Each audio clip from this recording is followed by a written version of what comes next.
What's going on, guys? Welcome to another video. Today I'm going to be installing a motorcycle dash cam on the 800MT. This is just a AliExpress version, and to run that intro, I'll show you what we got.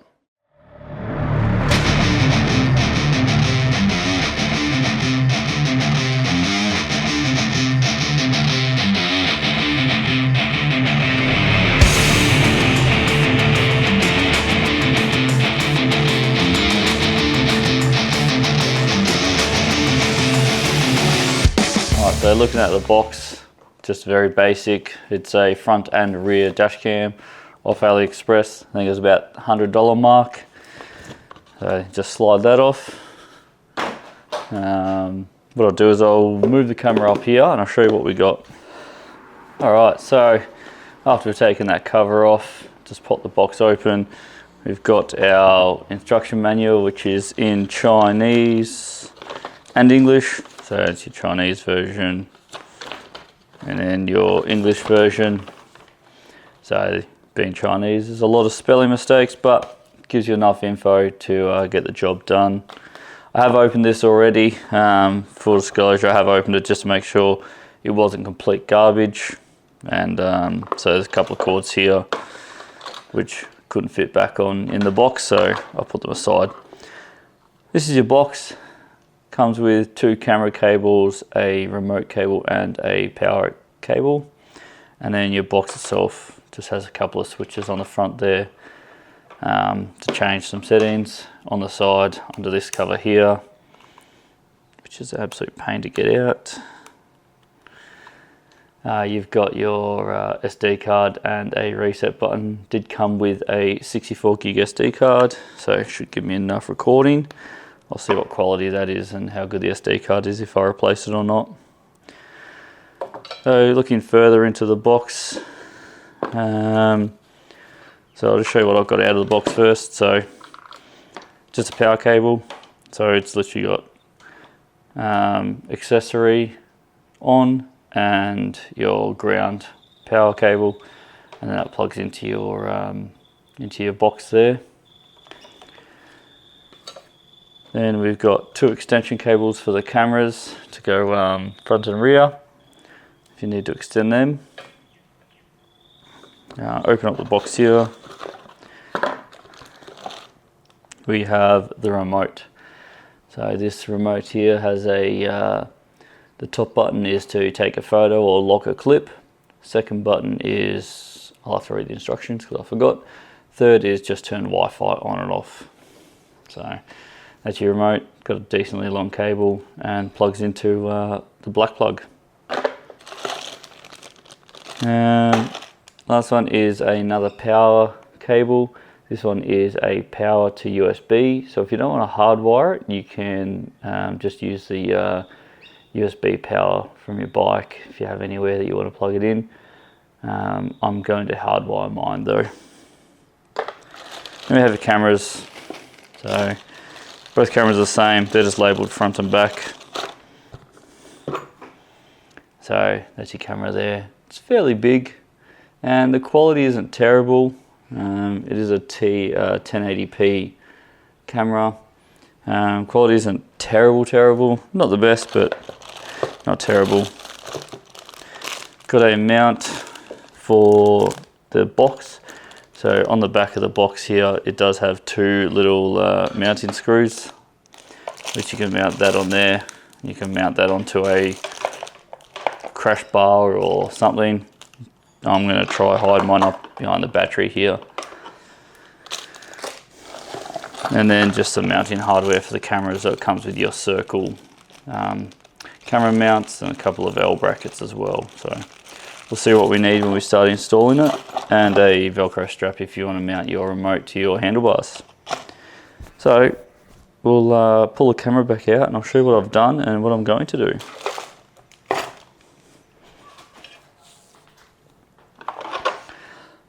Alright, so with this box, what I'm going to do is I'm going to mount it next to the battery here.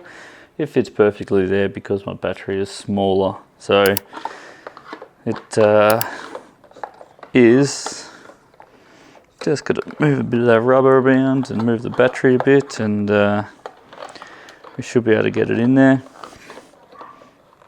I'm not 100% sure how it's going to work with GPS, if this is going to stuff it up, if this needs to be facing the sky or anything. It doesn't actually say that in the manual, so we'll work it out.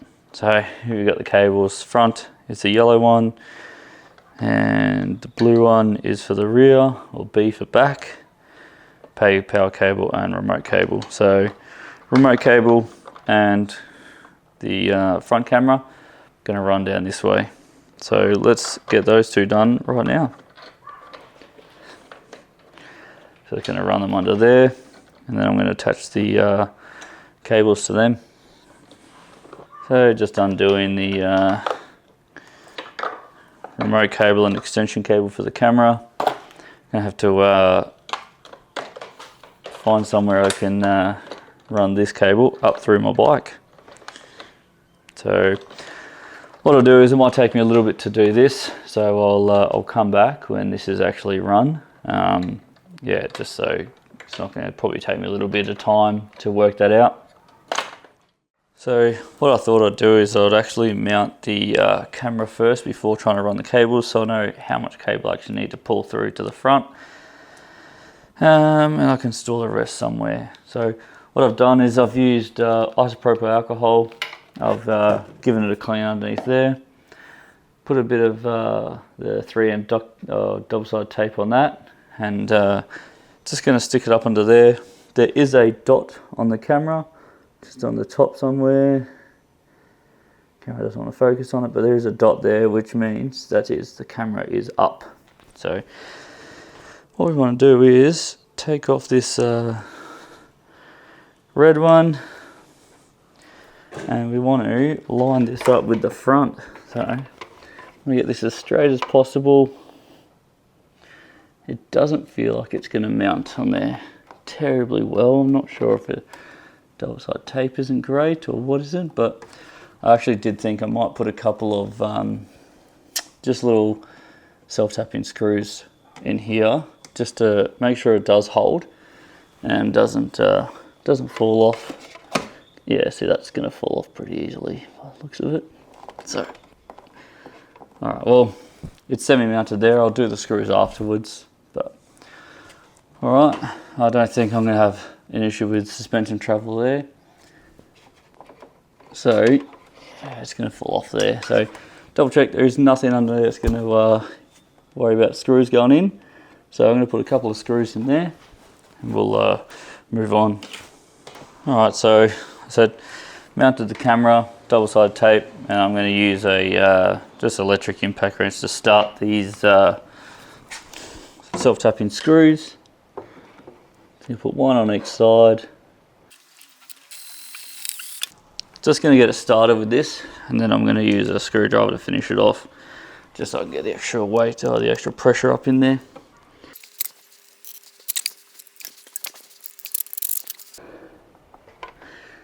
Alright, so I've got both those self-tapping screws in there. Just going to finish them off with the screwdriver so I don't over tighten them.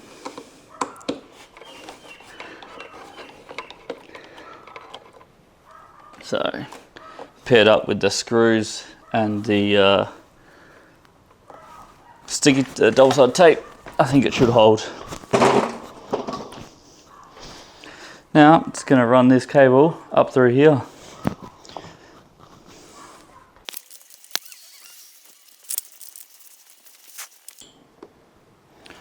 So now I've got the camera up through here, or the camera wire up through here. I'm just going to put a zip tie on it just to keep it where it is so it doesn't move.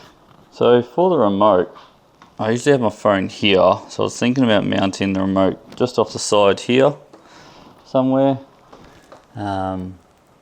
just where I can still get to it, or even maybe this side, not sure. So this side would be my accelerator hand, this side would be my non-accelerated hand. So I reckon I'll just move the camera so you can see what we're doing.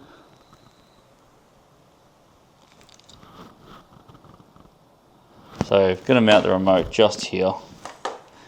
So let me get my cleaning stuff and we'll clean that up so we can stick it down. What I'll do is give it a spray with this isopropyl alcohol and a clean microfiber cloth. Just get any stuff that you don't want off. So make sure that's clean and dry. Don't want to touch it now. So this does come with a bit of 3M tape on the bottom as well. Just want to peel that off and stick that down just there like that.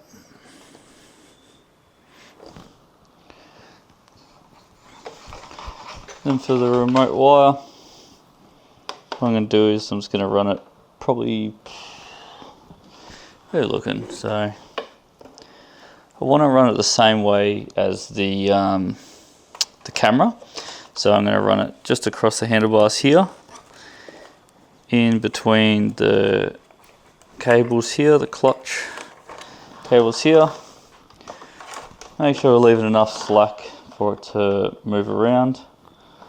So a little bit more slack on it, like that.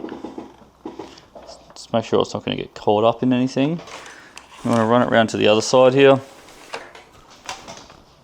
and I'll run these two to the back. It's going to be a bit hard for me to show you how it's all working, so I'll run the cables and I'll be back with you. Alright, so my front camera is mounted now. Like I said, just added a couple of screws there to make it so it doesn't move. And then I've taken the whole front end off to get to the cable. But what I've done is, it's probably hard to see, I've run the cable down in there. It goes down here. But for the power, I've taken it off the cigarette lighter plug, and I've run that to the front as well. That's what that red wire there is. So it's a bit hard to see what's down there, but also I thought my camera was recording, but it wasn't. So this is the rear camera. So what I've done is I've actually used the mount that came with it, and I've actually just added a couple of holes in the bottom there, and then mounted the camera on the back so it doesn't interfere with my brake light, doesn't interfere with anything else, and there's no real risk of it falling off from there. So that's what I've done there. Run the cable through the back here. What I'm going to do is just going to put 2 holes here and just zip tie there so it stays there, and then the cable can run. I might just figure out which way this can route. And now it's on to do the power wire. So this is where the power wire connects into. So we'll get onto that. What else I've done is I've zip tied the cables along this pole here, or this frame here. I'm just going to put all the excess cable down in behind the airbox there. Alright, so let's get on to doing the airbox, not the airbox, sorry, the power cable, and then we should be done. Alright, so this is the power cable. Like I said, it comes with, this is accessory, so it doesn't want to focus anywhere, that's alright. So it's accessory, and then ground, so it's going to go directly to the battery, and this here is going to go to one of these lugs here. So I installed this earlier, so I've got 2 lugs because I'm also putting on a set of what's it called, spotlights or fog lights, so an excess set. So ground going to go to the battery, this one going to directly to the that extra tag here, and actually comes with a fusing line, so that's good. Even though it's already going to a fused line, I'm going to keep that fuse in there just in case. It's a 3 amp fuse, so obviously it doesn't draw too much power. It's just to trigger the camera on and power the camera. So 3 amp doesn't draw much at all, so shouldn't overload the standard circuit. There is a fair amount of excess cable here, so I'm probably going to run it from here. Where the excess cable is, where I showed you before, I might run into there, and then I'll run the power cable up. So we'll get this plugged in, and then we'll work out which way we're going to route it. So plug this in, arrow to arrow. Sorry, the mic might have been a bit choked up there. So this goes arrow to arrow, screw the waterproof cap on and pull it tight. For this, as I said before, I'm going to run it to where I ran the other cables, just so I can keep all the excess cable in one spot. I'll show you where we're going with that. One thing I should mention, for the rear camera, I didn't actually have to use the extension cable either, so it was long enough anyway, so which is good.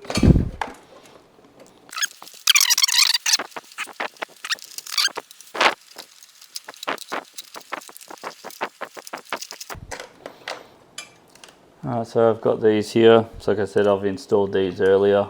This is what's coming off the C-Relay socket for a trigger wire.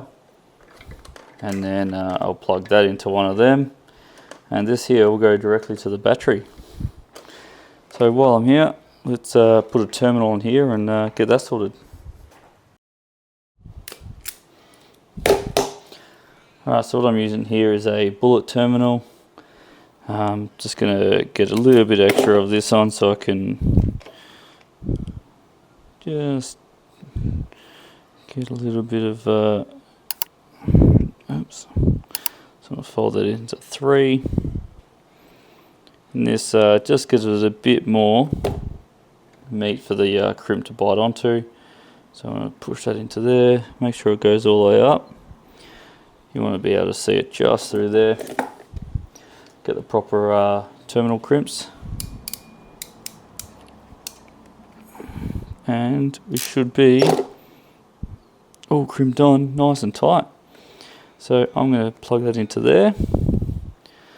That's that done.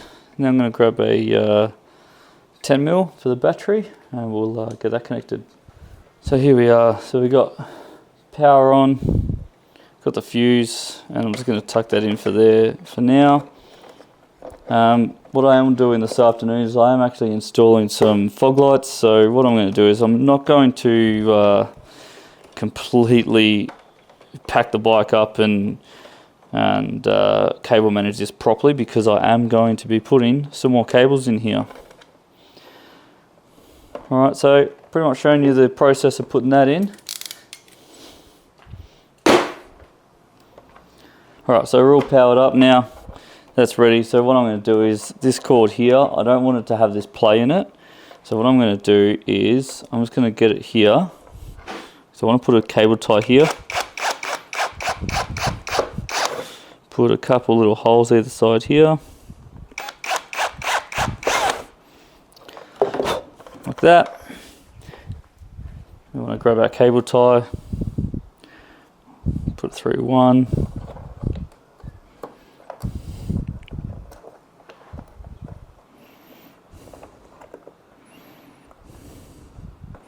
Come back up.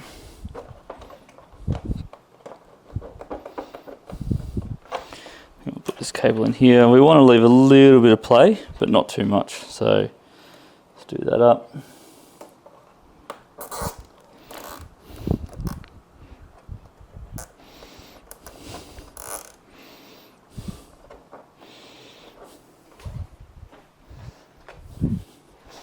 Trim the tail off it. I always use this to trim the tail off it, cuts it nice and flat. You're not going to scratch yourself on it later. I do realise that this may be a little bit less waterproof. It may let a little bit of moisture in here, but shouldn't be too bad, as the seat does come over here a little bit. And what this cutout was for was when I run my power cable into my pannier, that is still room there. So we'll just leave that like that. So like I said, this usually gets tucked up in the back here, and our cable will manage all this properly when I'm done. Alright, thanks for watching another video of the dash cam. What I'm going to do now is I'm going to roll some footage of it out actually on the road and riding, and then I might do a separate video in the future just to cover off how it's going. What I'll do is I'll show you some footage now of what it looks like, and then in a few weeks and that I'll post another video of my review of it after using it for a bit. So thanks for watching this one. Enjoy the footage. Comment what you think of it. There'll be a link in the description as well for the brand and what it is and where I got it from. If you've got any questions, let me know. I'll cover it off in the next video. Alright, stay tuned for my fog light install, which I'm about to do right now. That'll be next week's video. Thanks for watching. See you later.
So I know I said that I was installing fog lights next, and I did. This is what they look like. So that's a yellow, and then that's white, so that's on both sides. And this is the remote for them. I've just hooked it up to my battery at the moment. So the issue I've come across is you have to push the button to change it and hold it to turn it off. So even if, so like I said, even if you get this and you power it on, so this is your trigger wire, and you push the remote to turn it on, so that turns it on, and then you disconnect the trigger wire, and then once you connect it back up again, the lights don't automatically come back on. You actually have to manually turn them on and off. So they're not going to work how I want them to. I want them to work with the high beam. So I'm either going to have to find a new wiring harness for them, I reckon I'll just do that, or just find a completely new set, or just not have them at all. So there won't be a fog light video now. I thought I'd just throw this in at the end. So just my camera, just the camera's done. So alright, we'll see you in the next one.